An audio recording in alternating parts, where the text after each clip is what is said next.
അപ്പോൾ നമ്മൾ ഈ ഗേറ്റിൽ റോളർ മോട്ടർ ഫിറ്റ് ചെയ്യാനാണ് വന്നുള്ളത്. അപ്പോൾ അതിന് വേണ്ടിയിട്ട് ഇവിടെ വയറിംഗ് ഒക്കെ ചെയ്ത് വെച്ചിട്ടുണ്ട്. അതിൻ്റെ എങ്ങനെയൊക്കെയാണ് ചെയ്ത് വെക്കേണ്ടത് എന്നുള്ള കാര്യങ്ങൾ ജസ്റ്റ് ഒന്ന് പറഞ്ഞുതരാം.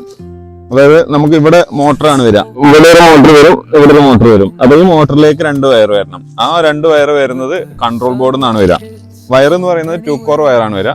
ആ 2 കോർ വയർ ഇവിടുത്തെ മോട്ടറിൽ നിന്ന് കൺട്രോൾ ബോക്സിലേക്കും ഈ രണ്ടാമത്തെ മോട്ടറിൽ നിന്ന് കൺട്രോൾ ബോക്സിലേക്കും, അങ്ങനെയാണ് അതിന്റെ വയർ വരുന്നത്. 2 കോർ വയറാണ് വരിക. പിന്നെ അടുത്ത വയറിങ് വരുന്നത് സെൻസറാണ്.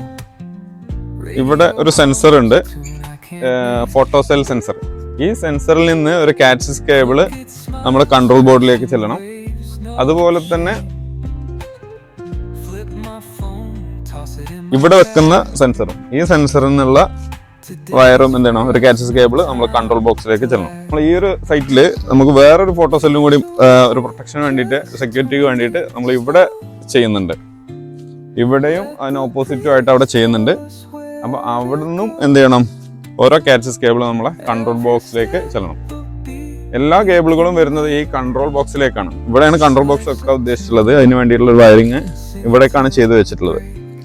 പിന്നെ ഇത് കൂടാതെ ഇവിടെ നിന്ന് എന്ത് ചെയ്യണം, വീഡിയോ ഡോർ ഫോൺ വെക്കുന്നുണ്ട്. വീഡിയോ ഡോർ ഫോണിന്റെ അങ്ങോട്ടേക്കും ഒരു കാറ്റ്സിസ് കേബിൾ ചെയ്ത് വെക്കണം.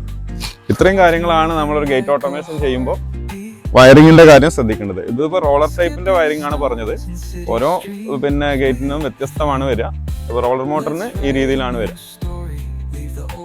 അപ്പോൾ ഇതുപോലെ ഗേറ്റ് ഓട്ടോമേഷനെ കുറിച്ച് കൂടുതൽ ഇൻഫോർമേറ്റീവായ വീഡിയോസ് കാണണമെന്നുണ്ടെങ്കിൽ ഞങ്ങളെ കൂടെ കൂടിക്കൊള്ളി.